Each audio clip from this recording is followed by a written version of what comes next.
Welcome back to IAC Engineering Mastery. I'm Sonu Singh, and today we're diving deep into the actual tools and technologies that AI engineers use to build, scale, and ship real-world AI systems. If you haven't watched Episode 1, start there. This is Episode 2, and we're talking about the tech stack of an AI engineer. This episode is going to save you months of confusion and help you structure your learning. Smash that like button, hit subscribe, and comment which tools you've already used. Let's go. You've probably seen all the amazing things AI can do, recognizing faces, powering chatbots, even mastering complex games. But here's the truth most people don't talk about. The real challenge isn't building the model, it's everything that comes after. Getting your AI model out of a Jupyter notebook and into a real-world application, and making sure it works reliably, that's the hard part. And that's exactly where the AI Engineer Stack framework comes in.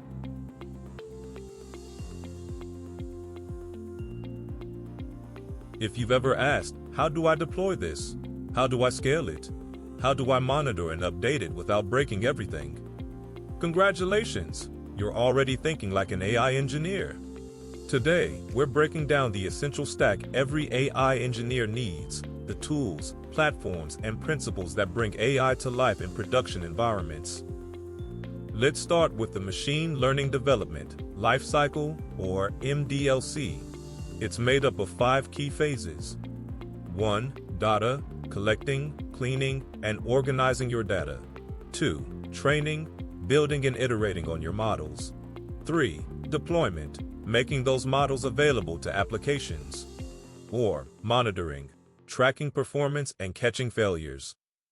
5. Updating, retraining and redeploying as data and needs evolve. Sounds simple, right? But in practice, each of these stages requires thoughtful architecture, robust tooling, and collaboration across teams.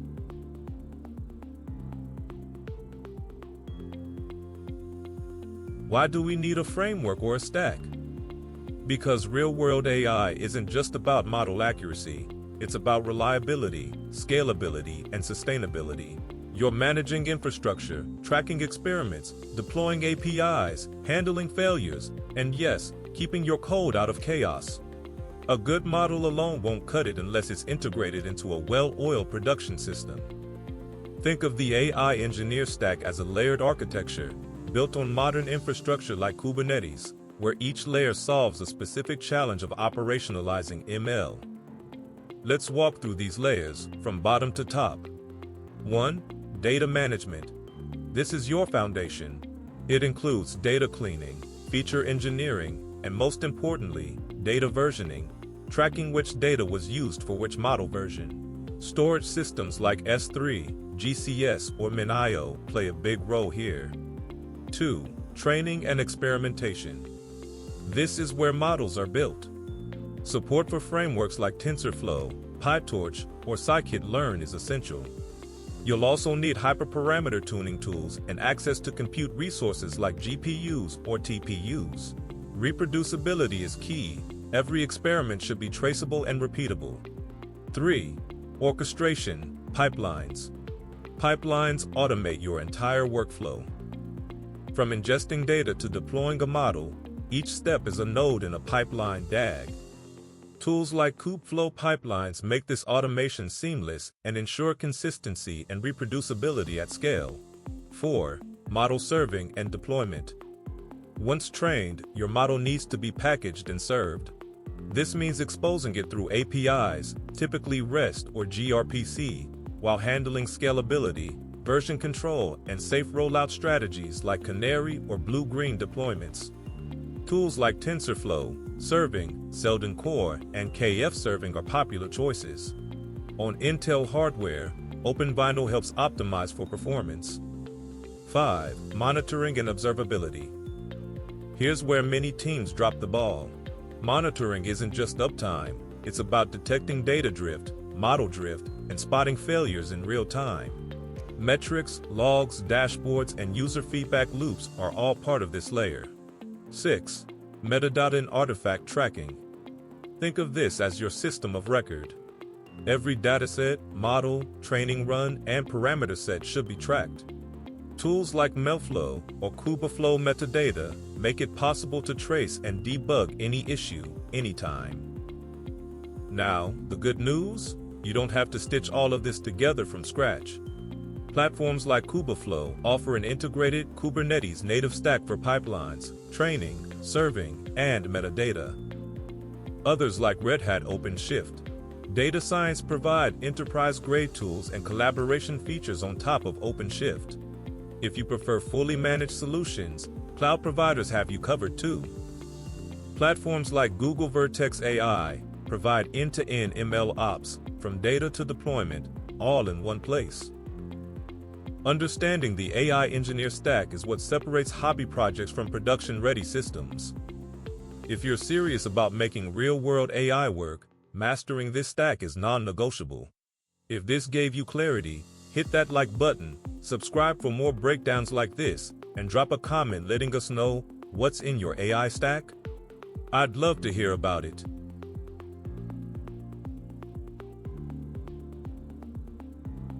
Now, we're diving deep into one of the most essential layers in that stack, the programming layer, the developer's core toolkit. And at the center of that toolkit are three indispensable tools: Python, Git, and Jupyter.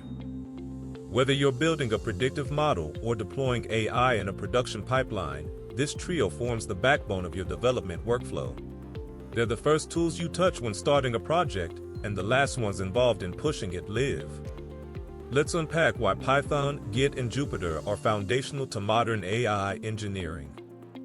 Let's start with Jupyter. Jupyter notebooks have become the standard environment for data scientists and AI engineers. They provide an interactive workspace that blends code, text, and visuals all in one place. Here's where Jupyter truly shines. Data exploration. Quickly load, inspect, and visualize datasets in real time. Rapid experimentation. Test ideas, tweak parameters, and iterate without switching environments. Documentation and learning. Combining Markdown and code makes notebooks ideal for tutorials and collaborative research. Cloud integration. You can use Jupyter locally or in the cloud via platforms like Colab, Kaggle, or integrated environments like Jupyter. Pipeline design.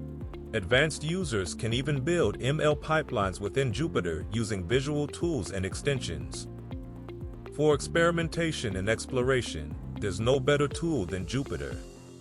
Next up, Python, the universal language of AI. Python isn't just a programming language, it's a platform. Its popularity in AI and machine learning is no accident. Here's what makes it indispensable. Massive ecosystem. From libraries like NumPy and Pandas for data handling, to Scikit-learn for classical ML, and TensorFlow, PyTorch, and Keras for deep learning, Python has it all. Lifecycle coverage. Python is used across the entire AI lifecycle. Data cleaning and transformation. Model building and training. Evaluation and deployment.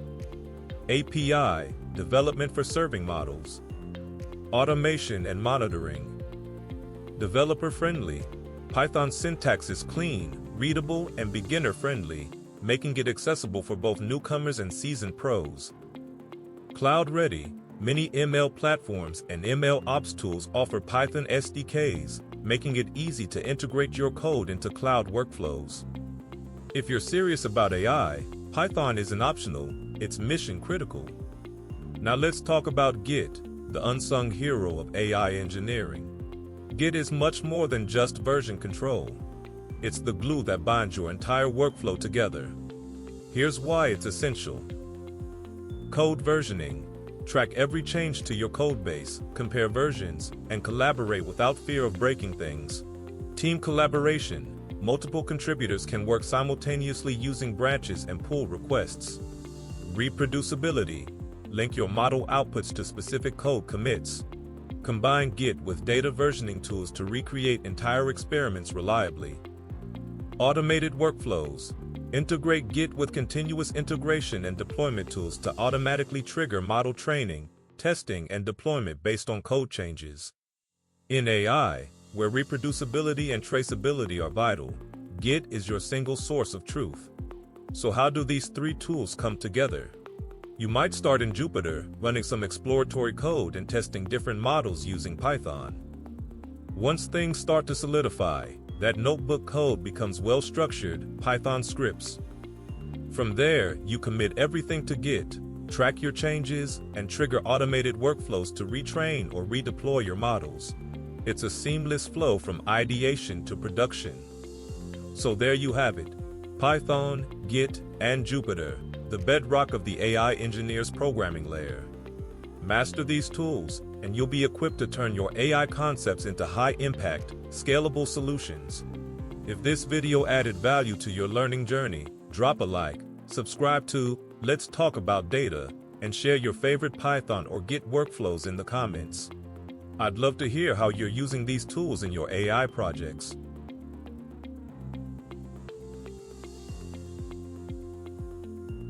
Now, we're diving into another cornerstone of machine learning systems, the data layer. If code is your engine, data is the fuel. And not just any fuel, it's messy, complex, and constantly changing. Understanding how to work with it is what separates an ML hobbyist from an AI engineer. The data layer is all about acquisition, exploration, cleaning, preparation, and ongoing data management. This is not a one-time step. It's a cyclical, iterative process. Some of the biggest performance gains in real-world models come not from fancy algorithms, but from better data. In this episode, we'll walk through three core pillars: working with Pandas, scaling up with Spark, and managing structured data with SQL, plus a look at data versioning for reproducibility. Let's start where most data workflows begin: data exploration. Whether it's a CSV from a local machine or a REST API feed, your first step is understanding what you're working with. Pandas is a Python library that simplifies working with structured data.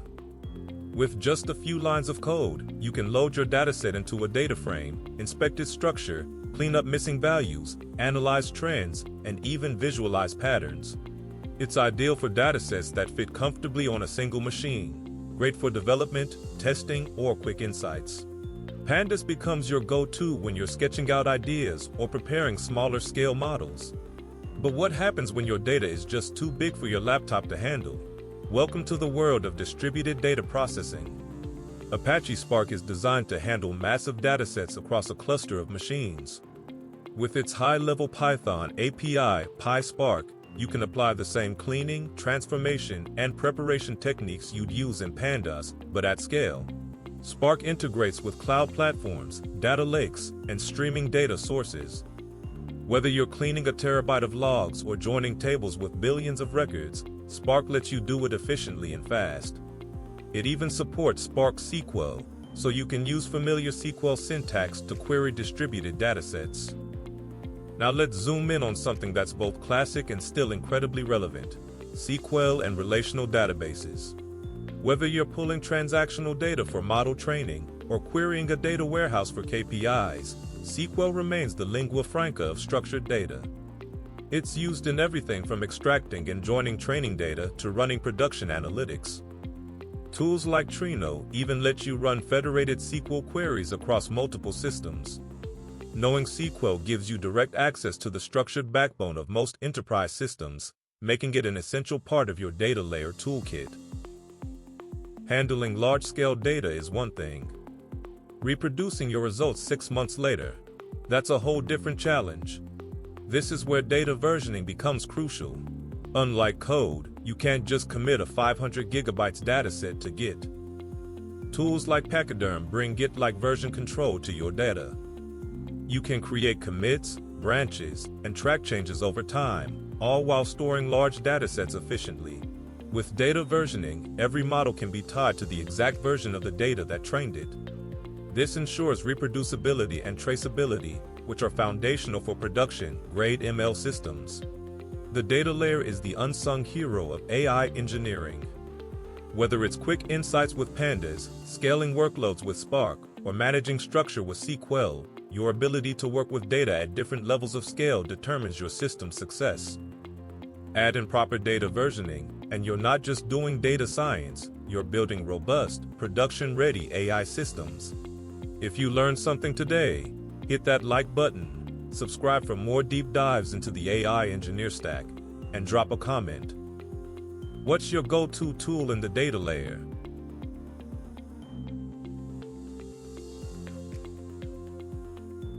Now, we're diving into the ML layer, where the real intelligence of AI starts to emerge. This is where models learn from data, adapt to patterns, and start making predictions. Whether you're building a simple classifier or a state-of-the-art neural network, this layer is at the heart of it all. In the ML layer, we focus on selecting the right algorithms, training them on data, evaluating their performance, and optimizing them for real-world use. The tools? 3 of the most powerful frameworks in the Python ecosystem: Scikit-learn, TensorFlow, and PyTorch. Each serves a different purpose, and knowing when and how to use them is a key skill for any AI engineer. Let's begin with Scikit-learn, the go-to library for classical machine learning. It's intuitive, efficient, and integrates seamlessly with tools like NumPy and Pandas. With just a few lines of code, you can train models for classification, regression, clustering, and even dimensionality reduction. Scikit-learn supports algorithms like decision trees, random forests, support vector machines, k-means, PCA, and more. It's excellent for prototyping and production, ready for many real-world applications. Need to classify emails, predict prices, or detect anomalies? Scikit-learn gets you from idea to results fast. For most structured data problems, it's still a gold standard. When your problem scales in complexity, think image recognition, audio analysis, or text understanding, you move into the world of deep learning. That's where TensorFlow steps in. TensorFlow is built for high-performance machine learning and deep learning at scale. It's optimized to run across GPUs, TPUs, and distributed clusters. With its high-level API, Keras, you can design and train complex neural networks using either a simple sequential approach or more flexible functional and subclassing APIs. From convolutional neural networks, CNNs, for computer vision, to recurrent neural networks, RNNs, and transformers for natural language processing, TensorFlow handles it all. It also supports advanced use cases like generative models, reinforcement learning, and even mobile or web deployment with TF-Lite and Tensors. Flow.js. Tools like TensorBoard give you deep visibility into model performance. TensorFlow isn't just a framework, it's an ecosystem for developing and deploying machine learning at production scale.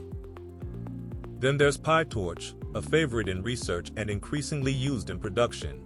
PyTorch offers a dynamic computation graph, clean syntax, and tight integration with Python. It's fast, flexible, and feels natural for developers who want full control over their model logic. Like TensorFlow, it supports GPU acceleration, large-scale training, and deployment. It's ideal for rapid experimentation and is widely used in research environments. More and more startups and tech companies are adopting PyTorch for its productivity and ease of use. Whether you're building transformers or GANs, PyTorch makes deep learning approachable and elegant. So which one should you choose? Scikit-learn is perfect for traditional machine learning and prototyping. TensorFlow excels in enterprise-grade deep learning and deployment at scale. PyTorch is great for experimentation and cutting-edge research. But remember, model development is just the beginning. You'll also need to tune, monitor, and deploy these models, often into cloud, edge, or browser environments. Tools like TensorFlow, Serving, Vertex Operators, or Seldon make this possible. This entire lifecycle, from building to serving, is what turns a model into a product. The ML layer is where your data becomes intelligent. From simple classifiers to deep neural networks, these frameworks give you the power to bring your ideas to life. If you enjoyed this breakdown of the ML layer, hit that like button, subscribe for more AI content, and drop a comment below. Which framework do you prefer? Scikit-learn, TensorFlow, or PyTorch?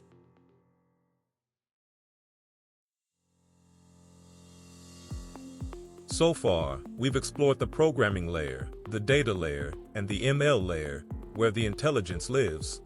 But let me ask you, what happens after we've trained our models? How do we run them efficiently?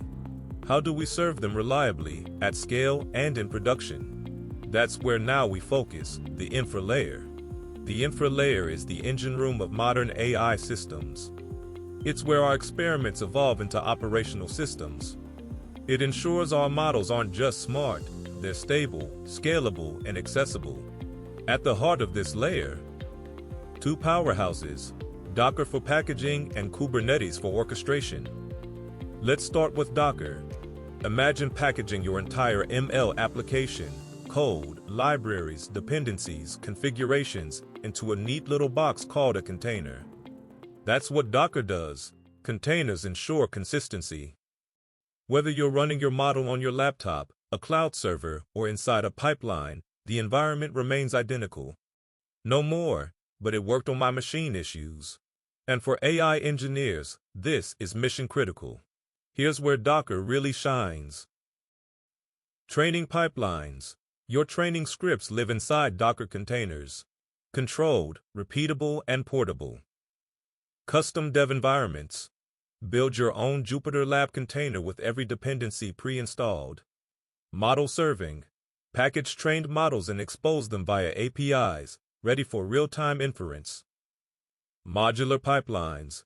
Each step in an automated pipeline, pre-processing, training, evaluation, can be its own container. Docker provides the flexibility and portability we need to move quickly without compromising reliability.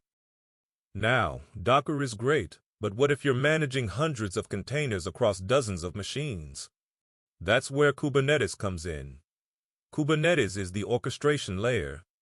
It's the brain that decides where containers run, how many to deploy, how to recover from failure, and how to scale with demand. In practical terms, Kubernetes gives AI engineers deployment automation, schedule and launch containers across clusters, autoscaling, spin up more compute during peak loads, scale down to save cost. High availability, containers fail? Kubernetes restarts or reschedules them instantly. Resource management, allocate CPU, memory, or GPUs with precision. Unified environment, tools like Kubeflow ride on top of Kubernetes, managing training jobs, serving models, running notebooks, and even automating workflows. It's the control tower for AI infrastructure, giving you granular control, observability, and resilience. Now, let's talk dev environments. You might be wondering, what about tools like Versus Code, Conda, or Poetry? They're widely used, no doubt, but in production, grade infrastructure, we manage environments within containers. That means using Docker files to install dependencies via pip. Running Jupyter notebooks inside containers, not on local setups. Leveraging pre-built images that already include PyTorch, TensorFlow, and more. While tools like Conda or Poetry help during local development, the industry standard is to encapsulate everything into reproducible Docker containers, then deploy and scale with Kubernetes. So here's the full picture. The ML layer builds the intelligence, and the infra layer operationalizes it, using Docker for packaging and Kubernetes for orchestration. This is the highway that takes your models from research notebooks to production systems, accessible to users or downstream apps. And that's the infra layer, the backbone that holds your AI systems together. If you're serious about deploying models at scale, this is where you need to focus. If this breakdown was helpful, drop a like, hit that subscribe button, and tell me in the comments, what infra tools are you using or want to learn more about?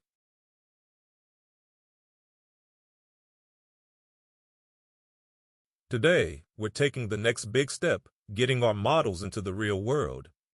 That's what the deployment layer is all about. You've built a powerful model. Great! But how do you actually use it in a real-world application? How do your users or systems consume the predictions? That's where the deployment layer comes in. The core goal here is making predictions accessible, wrapping your model in a service that other systems or users can interact with. This layer transforms your machine learning artifacts into actual value by serving them via APIs or interfaces. A popular approach is to expose your model through an API endpoint, using standard protocols like HTTP or more efficient ones like gRPC. This allows other applications to send data and receive predictions reliably and in real time. One common method is to build a custom web service. A lightweight Python framework like Flask can help you set up an API in just a few lines of code. You define an endpoint, receive input, call the model, and return the result. This method is simple, flexible, and perfect for demos or low-latency applications. However, it also means you're responsible for everything, from managing traffic spikes to scaling and uptime. For production scenarios, there's a better way. In production, we often turn to dedicated model-serving frameworks. These systems are designed to scale, monitor, and manage models with minimal manual overhead. Here are some of the key players. MLflow. Serving is a flexible, high-performance system built specifically for serving TensorFlow models. It supports versioning, load balancing, and both REST and gRPC interfaces. Seldon Core lets you deploy models on Kubernetes using custom resource definitions. It supports multiple frameworks, enables explainability, outlier detection, and allows strategies like canary deployments, all out of the box. Serve, formerly KF Serving, provides serverless model serving with features like autoscaling, scaling to zero, and revision management. It integrates tightly with Kubernetes and supports many popular ML frameworks. OpenVINO Model Server is optimized for deploying deep learning models on Intel hardware, providing efficient inferencing with support for both REST and gRPC. Vertex AI abstracts all this complexity by letting you deploy models directly as web services on Google Cloud, handling scaling, versioning, and infrastructure behind the scenes. These tools are built to handle real-world production workloads, enabling seamless scaling, continuous delivery, and operational monitoring, exactly what modern AI systems need. Model deployment isn't always about real-time APIs. Other patterns exist. Batch prediction, useful for large datasets where real-time results aren't necessary. Jobs run periodically and process data in chunks. On-device deployment. Lightweight models can run directly on mobile or embedded devices using tools like TensorFlow, Lite enabling edge AI capabilities. In-browser prediction. Using TensorFlow.js, models can run directly in the user's browser, ideal for privacy and offline use cases. These alternate approaches are growing in importance, especially as edge computing and privacy-preserving AI gain traction. It's critical to understand that the deployment layer doesn't exist in isolation. It relies heavily on the infra layer. All these model servers, whether Flask apps or scalable serving systems, are packaged into Docker containers. These containers are then deployed and managed by Kubernetes.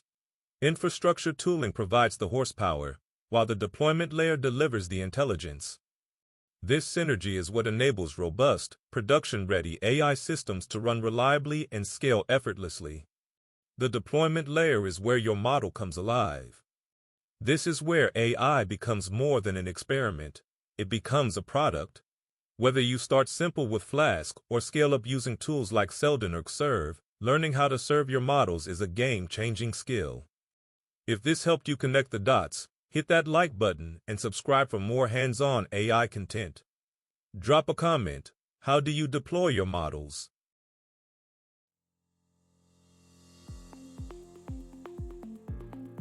MLOps, short for Machine Learning Operations, is the set of best practices and tools that make machine learning production ready. It's about automating and streamlining everything from training and validation to deployment, monitoring, and governance. Think of it as DevOps for ML, but with added complexity, because in ML, you're not just managing code, you're managing code plus data plus models. MLOps ensures that your models are tested, deployed, monitored, and retrained in a scalable, collaborative, and compliant way. Why do we need MLOps? Because machine learning projects are fundamentally different from traditional software development. First, the model output depends on both code and data, so we must version not only our scripts, but also the datasets and experiments. Second, ML involves cross-functional teams, from data scientists and ML engineers to software developers and operations. Automation bridges their skill gaps. Third, data scientists generate hundreds of model versions during experimentation. MLOps gives us tools to track and compare these versions efficiently. Fourth, training complex models often requires GPU-intensive compute environments. MLOps platforms help manage these infrastructure needs intelligently. And finally, model performance may degrade over time as data evolves, a phenomenon called model drift. MLOps ensures we monitor and respond proactively. To manage these complexities, modern MLOps leverages cloud-native platforms like Kubeflow and OpenShift Data Science, both built on Kubernetes for scalability, flexibility, and portability. OpenShift provides an enterprise-ready Kubernetes platform for managing the full AI lifecycle securely across cloud and on-prem environments. Kubeflow is a modular, open-source platform designed to support the entire ML development lifecycle, from experimentation to deployment, natively on Kubernetes. These platforms integrate tightly with cloud services like AWS, Azure, and GCP, giving you the freedom to scale your workflows without managing infrastructure from scratch.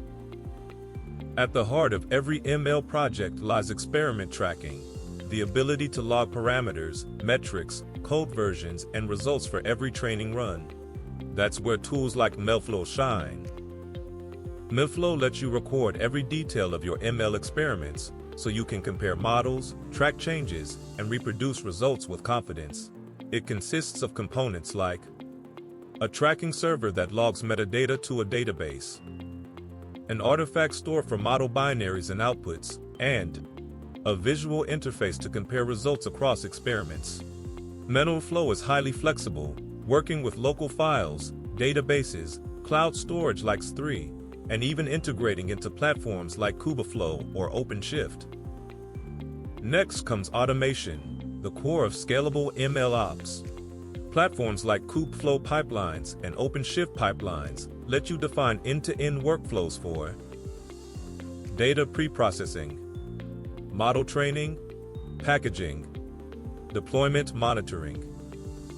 These pipelines form the C/CD backbone of your ML projects, ensuring that new data or updated code automatically triggers model retraining and redeployment. On top of that, deployment tools like KF Serving and Seldon allow you to serve models reliably and scale them dynamically. Built-in monitoring ensures your models are behaving as expected and flags anomalies before they become business issues. To wrap it up, MLOps is the glue that holds the AI engineer stack together. From experimentation and tracking to deployment, automation, and monitoring, MLOps makes the AI lifecycle repeatable, scalable, and production-grade. Platforms like OpenShift and Kubeflow, experiment managers like MLflow, and pipeline tools for SASC/CD enable AI engineers to ship models faster and smarter without sacrificing quality or governance. Whether you're building for the cloud, on-premises, or hybrid environments, MLOps is no longer optional. It's the standard. If you enjoyed this series and learned something new, hit that like button and subscribe to Let's Talk About Data. Drop a comment below. What MLOps tools are you using in your stack? Let's keep the conversation going.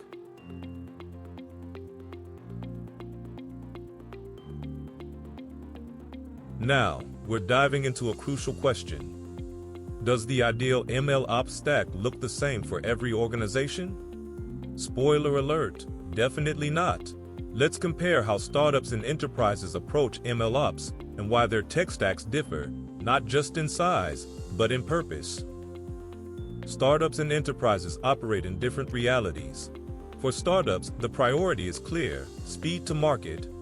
They're focused on proving value fast, iterating quickly, and avoiding unnecessary complexity. Budgets are tight, and engineering teams are lean. The goal is to ship a minimum viable product and improve based on real-world feedback. In contrast, Enterprises prioritize reliability, scalability, governance, and security. They deal with large cross-functional teams, sensitive data, and legacy infrastructure. They need solutions that support scale, repeatability, and compliance. Their MLOps stack must integrate tightly into a broader IT and security ecosystem. So what does an MLOps stack typically look like for a startup? Startups need to move fast and reduce infrastructure overhead. Fully managed ML platforms are a natural fit, offering model training, deployment, and experiment tracking without needing DevOps muscle. For example, a startup might begin with code in GitHub, manual deployments, a basic Flask or FastAPI app to serve predictions, and simple experiment tracking with MLflow or even spreadsheets. Data storage could be as basic as cloud buckets or managed databases. The focus is on building, testing, and learning, not perfecting. Now let's switch gears. What does MLOps look like at the enterprise level? Here, the complexity multiplies. Enterprises often adopt Kubernetes-based platforms to support hybrid or multi-cloud strategies and manage resources more efficiently. Tools like KubeFlow or enterprise-grade platforms enable modular, production-grade pipelines. They also implement standardized experimentation frameworks, advanced models serving with features like canary deployments or A/B testing, automated SI/CD, monitoring and alerting for model drift and system anomalies, and cost optimization strategies across teams. In these environments, MLOps isn't just about tooling, it's about process, policy, and performance at scale. Here's how the stacks compare. Startups, enterprises. Simple tools, quick setup, complex platforms, robust integrations, speed and agility, scale and governance, managed ML services, hybrid/multi-cloud with Kubernetes, Flask/Fast, API endpoints, Canary A/B or shadow deployments, manual tracking, experimentation platforms with versioning. There's no one-size-fits-all MLOps stack. The right stack evolves, just like your business. Whether you're working at a fast-moving startup or managing enterprise-grade infrastructure, remember, MLOps maturity is a journey. Start simple, evolve with your needs, and always choose tools that align with your current stage and future ambitions. If this helped clarify your MLOps direction, don't forget to like, subscribe, and comment below. I'd love to hear what your stack looks like.